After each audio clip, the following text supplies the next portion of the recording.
Hi, today we're looking at the 8th of the 12 passages that we're using to reparent our inner child and more effectively teach the next generation. This verse is one that you may be very familiar with. It says as follows: you should teach it to your children and speak about it, meaning the Torah, when you sitting down in your homes, when you're walking on the street, when you're out about in the public domain, when you go to sleep, and when you wake up. And what we see over here is a mandate that education is a full-time process. It has to be happening everywhere and at all times, whether it's inside your home or outside on the street, whether it's nighttime or daytime. We have there space and time that all has to be covered for an effective educational program. It's not enough to say, well, I'm sending the kids to school, they'll get educated there. The real education comes from the people who are closest to the children, the people who they get to observe the most. So this is a general notion of how we have to go about educating our children. And it's something that unfortunately many of us have delegated to the schools, just forget about it. We need to take ownership of it. I think that to a large measure, being a stay-at-home mom is something that is dismissed. Maybe today there's more of an appreciation than there has been in the past couple of decades of how powerful that role is. For decades, we've had growing numbers of latchkey kids, children who come home to a home where neither the mother nor the father is present. Or kids who are coming home and mom is home or dad's home, but either they're on the computer or they're on the cell phone. I remember when I was a kid, there was a special table, chair kind of antique thing that my mom owned, and to speak on the phone you had to sit in that chair, and that was what you did. It was an activity. You spoke on the phone. And then we had cordless phones, and now we have cell phones. It's so easy to be at home and not really be there for the people that we're trying to educate. And if we're speaking about ourselves, the same thing goes. I'm here in my body all the time, but most of the time I'm living in tomorrow land or yesterday land. I'm in the past or in the future, very seldom present to just what's going on right now in this moment. So our education has to be across the board, and we need to begin to appreciate that powerful role of educating our kids. They come home, either no one's there, or maybe they're coming home and we are there, but we're not really available to them. If we think about it, true change is grassroots change. Obviously, we need some kind of impact top-down, but the real lasting change is something that happens bottom-up, and that is affected most by what's happening inside the home. So a child could get reinforcement and support at school, and actually that might save a child, give them some sense of self-esteem. But if they're not being educated in a way where it's not just information that we're giving over, but trying to give over, you have a purpose. I love God. I love the Torah and being connected to it. I'm communicating between the lines to my children all the time. So it's not just about giving over information. I'm giving over that white fire.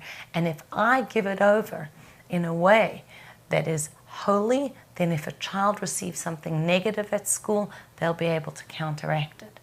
Very often, a teacher, good friends at school could save a kid, but they're still going to be suffering when they're learning certain negative messages in the home. You know, I know a woman who is one of a very large family, and they live in the Holy Land in Israel, and a journalist once wanted to interview the family. It was an article that I saw written up in a magazine, actually from a secular Israeli newspaper, quite fascinating. He came to this family to interview them and lived with them for a couple of days. He wanted to see what's it like in the home where a mother is educating many kids at the same time. He said he thought it would be disastrous, but it was actually wonderful. This one did the salad, and this one put the fish out, etc. They set the table in a jiffy. They cleared up really quickly. There was a newborn baby. The baby was in a rocking chair that was near the front door. He said every time someone went out or in, they picked up the baby, held the baby and gurgled, etc. He said that baby got more attention than anyone. So he was highly impressed. At the end of this 3-day period that he had been with the family, he went over to the mom and he said to her, look, I see that this is a really happy, vibrant home and your family members are happy, but I have a question for you. With all the overpopulation in the world, do you think that the world truly can sustain this many children? How many grandchildren do you think you're going to have? So obviously his question was coming from a particular perspective. She didn't speak to him about the fact that the world can sustain many more people if we would move away from eating as much meat as we do to eating more vegetables, if we would, have more fair trade and different methods of farming, etc., that we really could sustain many more people. She didn't address that at all. She said to him as follows. And she didn't address either the notion that there have been so many millions that have been slaughtered, and every person that is brought into the fold of our people is a gift. She didn't say that. She said to him, I educate my children. There is this notion of Bashinantam, you must educate your kids in a way where I am teaching them God's Torah and teaching them what it means to be an observant Jew. And as such, I know that they will always contribute more to the world than what they take from the world. I love that notion. We're all consuming and producing. Am I giving back more than I'm taking? Doesn't matter what you do, of course we're taking, we're breathing in oxygen, we're drinking water and eating food. That's at the most basic level, let alone electricity and gasoline, etc. I am consuming and taking in from the world, even energetically from other people. Am I giving out more than what I gain? This was a guiding light in her education in her home.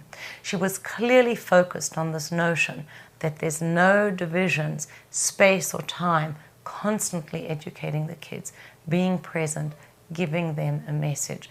You're here to make a difference. You're here to make a contribution.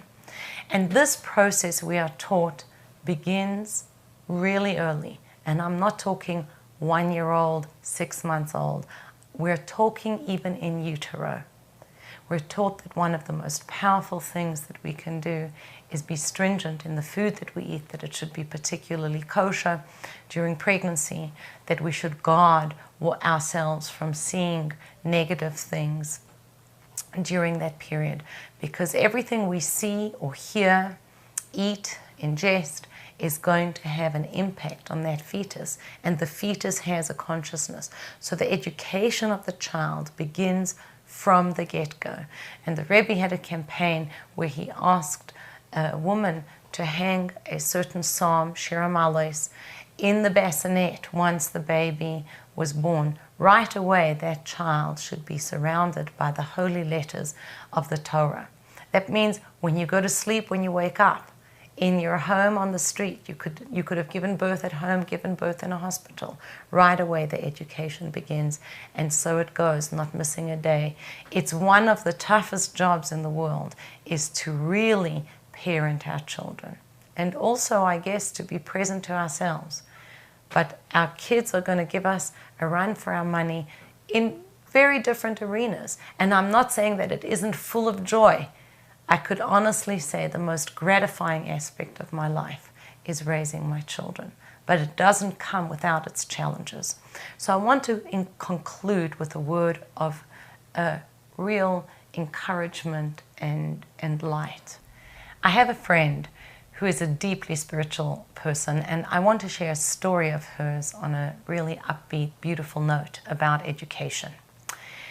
she was struggling with her teenage daughter, regular teenage struggles. Her daughter was feeling depressed or isolated, left out from the crowd, etc. And she said, you know what, I'm going to go to the Rebbe's Ohel and pray there.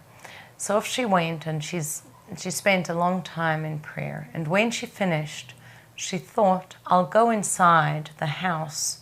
There's a big tent and a house where there's a video of the Rebbe speaking, singing, interacting with others on an ongoing basis, and see what's playing on the video now, and is there any teaching that I can glean from it for my personal situation. So she went into the house, and a new video began just as she walked in. It was the time of Tu B'Shvat, which is the Jewish New Year for trees. And the Rebbe was speaking about the different species, and he said people are like the different species. You have different kinds of people who are like these different species. And sometimes you will find that you're having difficulty educating your child. We know, we are taught, educate a child according to his or her way. Use the modality, the gifts of that child, the unique personality of that child as the yardstick, the basis for which you're going to be educating them. And people have very different temperaments, the Rebbe said, and sometimes you might look at one of your children and feel worried, despondent. Where are they going? What's going to happen? He answered as follows. The highest of all of the 7 species of Tu B'Shvat, we have wheat and barley and grapes, figs, pomegranates, etc. The last one is the date tree. And it takes 70 years for a date tree to grow and begin to give forth its fruit. In education, we might have to wait a very long time in order to see what is the outcome of my input. Sometimes we feel I'm investing and investing, and what's coming out of it? What am I getting from this? Why is my child not going in the right direction?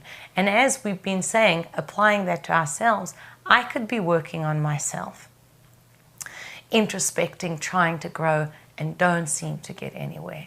We need to give ourselves the message, to take it in deeply. Education is a lifelong process. It has no boundaries. And it is highly possible that I've planted a tree that's going to grow, planted a seed that is going to grow into a date tree, give the sweetest of all fruits, but it's going to take a lot of time. Our sages tell us that when Mashiach comes, the Redeemer comes, we'll each sit under our own date tree. This tree represents a state of blessing and higher consciousness associated with the redemption. And it is this tree that takes 70 years. We have to know it could be a lengthy process, but in the end, I will be able to enjoy the sweetness of the dates if I just dedicate myself to this process of educating the child.